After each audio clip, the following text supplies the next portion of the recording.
2020 में 27 लाख, 2021 में 45 लाख, 2022 में 65 लाख और 2023 में ये एस्टिमेट लगाया जा रहा है कि एप्पल इंडिया में 90 लाख आईफोन बेच देगा। जहां लोगों को लगता है कि इंडियन मार्केट के अंदर सामान जितना ज्यादा महंगा होगा उसे बेचना उतना ही ज्यादा मुश्किल है, उसी मार्केट के अंदर एप्पल ने 2022 के लास्ट क्वार्टर में आईफोन 13 को बेस्ट सेलिंग फोन बना दिया था। मतलब लोगों ने जो सबसे ज्यादा फोन खरीदा उसका दाम 60,000 रुपए था, जो लॉजिक के हिसाब से होना नहीं चाहिए। लॉजिकली इंडिया का जो पॉपुलेशन और मेजर मार्केट है उसके हिसाब से यहाँ जनरली 15,000 के फोन ही ज्यादा बिकने चाहिए। और इस लिस्ट में अगर हम नंबर 2 से नीचे देखेंगे तो ऐसा हो भी रहा है, लेकिन सवाल वहीं पर आकर खड़ा हो जाता है कि टॉप पर एक 60,000 रुपए का फोन इंडियन मार्केट में कैसे। तो अगर आपको भी लग रहा है कि ये अचानक से हुआ है तो मेरे दोस्त आप गलत हो। ये कहानी शुरू होती है 2016 में, क्योंकि 2014-15 तक एप्पल एक साल में वही अपने 10 से 15 लाख आईफोन बेचा करता था। इंडियन मार्केट में कुछ ही लोगों के पास आईफोन हुआ करते थे और मेरे जैसे लोअर क्लास फैमिली के बच्चों को कभी कभार ही आईफोन दिखा करता था,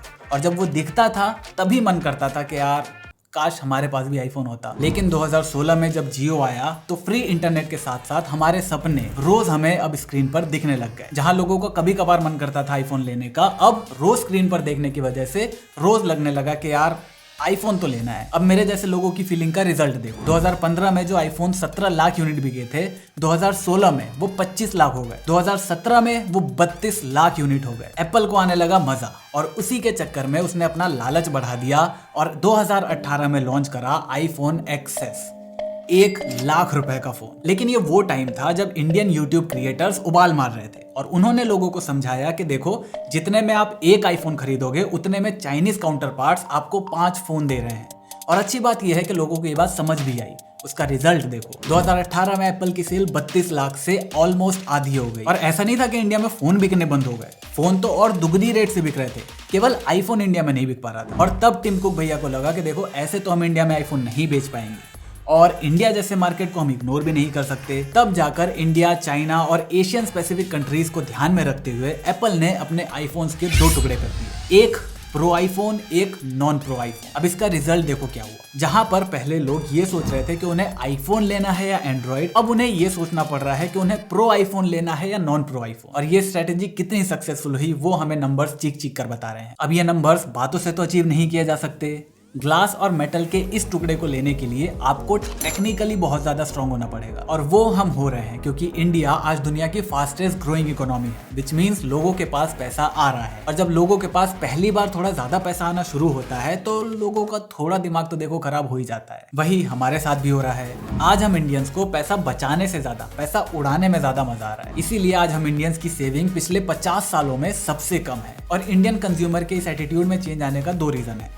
पहला, पॉपुलेशन। जहां बाकी सारे देश की मैक्सिमम पॉपुलेशन बुढ़ापे की तरफ जा रही है, वहीं पर हम इंडियंस काफी यंग है, जहां पर मैक्सिमम पॉपुलेशन की एज 35 साल से कम है। तो पहला रीजन हो गया हमारा यंग होना। दूसरा रीजन है स्टार्टअप कल्चर। आज इंडिया स्टार्टअप मार्केट में फंड्स लेने की लाइन में 4थे नंबर पर है, विच मीन्स इंडिया के स्टार्टअप में लोग भर भर के पैसा डाल रहे हैं। अब स्टार्टअप में जो भी नौकरी करता है वहां पर आपको रिस्क थोड़ा ज्यादा रहता है, लेकिन सैलरीज बहुत ज्यादा रहती हैं। और जब एक यंग पॉपुलेशन को ज्यादा सैलरी मिलनी शुरू हो जाती है तो ऑब्वियसली उसका दिमाग खराब होना तय है। और उसी के चलते हमें प्रीमियम फोन की जो सेल्स है उसमें बहुत ज्यादा ग्रोथ देखने को मिल रही है। अभी जो बिग बिलियन डे गया है उसके पहले 7 दिन के सेल के अंदर 15 लाख आईफोन बिक गए थे। Amazon पर कस्टमर्स ने हर 1 मिनट में 100 OnePlus के फोन्स ऑर्डर करे, जो पिछले साल से 250% ज्यादा है। Samsung S सीरीज का फोन पिछले साल के मुकाबले 300% ज्यादा बिका है। और ऐसा सिर्फ ऑनलाइन के अंदर नहीं हुआ, ऑफलाइन के अंदर जितना लोग 20,000 रुपए के फोन की इंक्वायरी कर रहे हैं उससे कहीं ज्यादा आईफोन की इंक्वायरी हो रही है। तो कुछ भी खरीदने से पहले जहां लोग वैल्यू प्रपोजिशन को देखा करते थे,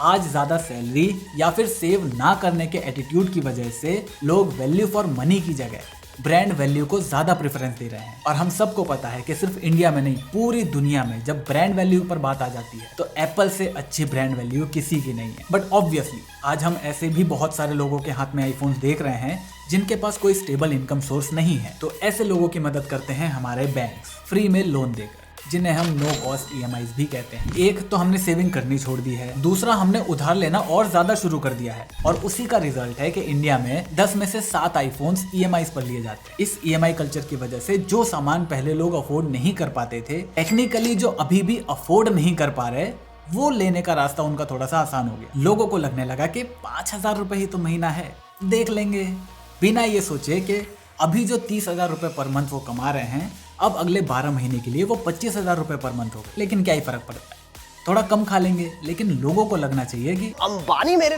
पे। तो EMI, specially no cost EMI, वो गेम चेंजिंग वजह बनी है जिसकी वजह से आज इतने सारे इंडियंस आईफोन लेकर घूम रहे हैं। अब आप में से जितने भी लोगों ने आईफोन ईएमआई पर लिया है और उन्हें बुरा लग रहा है मेरी बातों का, देखो लगना चाहिए, थोड़ा सा लगना चाहिए, क्योंकि ये चीज फ्यूचर में आपके ही काम आएगी। चलो पैसा आ गया, जिसके पास नहीं आया उसके पास ईएमआई का ऑप्शन आ गया, लेकिन बिकने को तो सैमसंग के फोन भी 1 लाख रुपए के बिक रहे हैं ना ईएमआई पर, तो वो भी मिल जाएंगे, तो लोग उसके पीछे क्यों नहीं पड़े? तो इसकी सबसे बड़ी वजह है एप्पल का वो मास्टर प्लान जिसकी वजह से एप्पल आज इतनी बड़ी कंपनी बना हुआ है। इसे समझने के लिए मैं आपको वन प्लस का एग्जांपल देता हूँ। अभी वन प्लस ने अपना एक फोल्डिंग फोन लॉन्च करा है 1.5 लाख रुपए का। आपको क्या लगता है कितने लोग उसको खरीदेंगे? गिने चुने, या शायद वो भी नहीं। अगर हम जैसे अनपढ़ों को ये बात समझ में आ सकती है, तो वन प्लस के जो टॉप मैनेजमेंट पे टीम बैठी है उनको नहीं पता कि ये फोन बहुत ज्यादा नहीं बिकेगा? डेफिनेटली ये बात उन्हें भी पता है, इसीलिए उन्होंने ये फोन बेचने के लिए नहीं लॉन्च किया। उन्होंने ये फोन केवल मार्केट में लोगों को ये बताने के लिए लॉन्च कर रहा है कि देखो हमारे फोन भी 1 लाख रुपए से ऊपर के बिल सकते हैं। हम सब इंसानों के अंदर एक बेसिक इनपुट बायसनेस रहती है, मतलब हम जितना महंगा सामान लेंगे हम उतनी ही ज्यादा वैल्यू उसकी करेंगे। अगर यही आईफोन भले ही ये 1.5 लाख रुपए का है, लेकिन अगर मुझे फ्री में मिला होता तब मैं शायद इसकी उतनी वैल्यू नहीं करता जितनी मैं अपने पैसे से खरीदने के बाद करता हूँ। और इंसानों के इसी बेसिक बिहेवियर का यूज करके वन प्लस आगे चल के 70 से 80 हजार रुपए के फोन लॉन्च करने की प्लानिंग कर रहा है। और अगर आप ये सोच रहे हो कि वन प्लस का 70-80 हजार रुपए का फोन कौन लेगा, तो याद करो वो टाइम जब वन प्लस ने एकदम से 50 हजार रुपए का फोन निकाला था। तब भी लोगों को यही लग रहा था कि 30 हजार के फोन ही वन प्लस के बिकते हैं, 50 हजार का कौन खरीदेगा। लेकिन आज वन प्लस प्रीमियम मार्केट के सेगमेंट में one of the best selling brand है। तो इतना महंगा फोन लॉन्च करने का मकसद यही है कि लोगों को लगे कि वन प्लस के फोन भी महंगे होते हैं, वो ब्रांडेड होते हैं, प्रीमियम होते हैं, और 80 हजार रुपए देने में लोगों को परेशानी ना हो, बिल्कुल वैसे ही जैसे एक आईफोन लेने में लोगों को परेशानी नहीं होती। इस पूरी कहानी को सुनाने का मेन मकसद ये है कि एप्पल ने अपने आईफोन के साथ बिल्कुल यही स्ट्रेटेजी अपनाकर जो वन प्लस अपना रहा है, एक एस्पिरेशनल ब्रांड बना दिया है।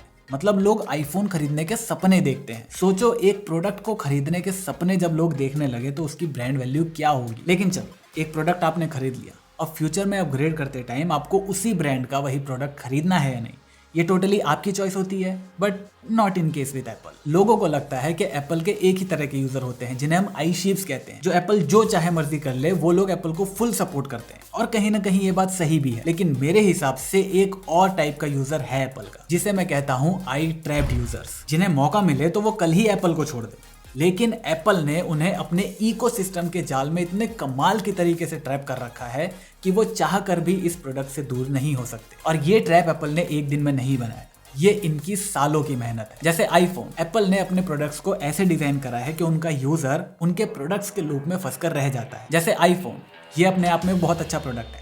मैकबुक, वो भी बहुत कमाल का प्रोडक्ट है। लेकिन अगर हम इन दोनों को एक साथ जब यूज करेंगे तो आईफोन और मैकबुक दोनों के ही फीचर बढ़ जाएंगे। एप्पल वॉच या एयरपॉड्स ले लो, इंडिविजुअली दोनों बहुत अच्छे प्रोडक्ट हैं, लेकिन उनको यूज करने की वजह से आपके आईफोन का मजा और ज्यादा बढ़ जाएगा। इसे ही हम एप्पल का वर्ल्ड गार्डन कहते हैं, जिसके अंदर इंडिविजुअल प्रोडक्ट्स तो बहुत अच्छे से काम करते हैं, लेकिन जब एक साथ आप इनको यूज करोगे तो सभी की जो ताकतें हैं वो और ज्यादा बढ़ जाती हैं। तो इसी मास्टर प्लान की वजह से लोग एप्पल के इकोसिस्टम में घुसते चले जाते हैं, लेकिन जितना आसान इनके इकोसिस्टम में घुसना है उससे कहीं ज्यादा मुश्किल इस इकोसिस्टम से बाहर निकलना है। जैसे आपको आईफोन से एंड्रॉइड में स्विच करना है, कर लो, कोई दिक्कत की बात नहीं है, बस आपकी एप्पल वॉच काम करनी बंद कर देगी। मैकबुक और एयरपॉड्स के जो फीचर्स हैं वो आधे हो जाएंगे, कर लो स्विच। इसीलिए लोग आईफोन से एंड्रॉइड पे स्विच नहीं कर पाते।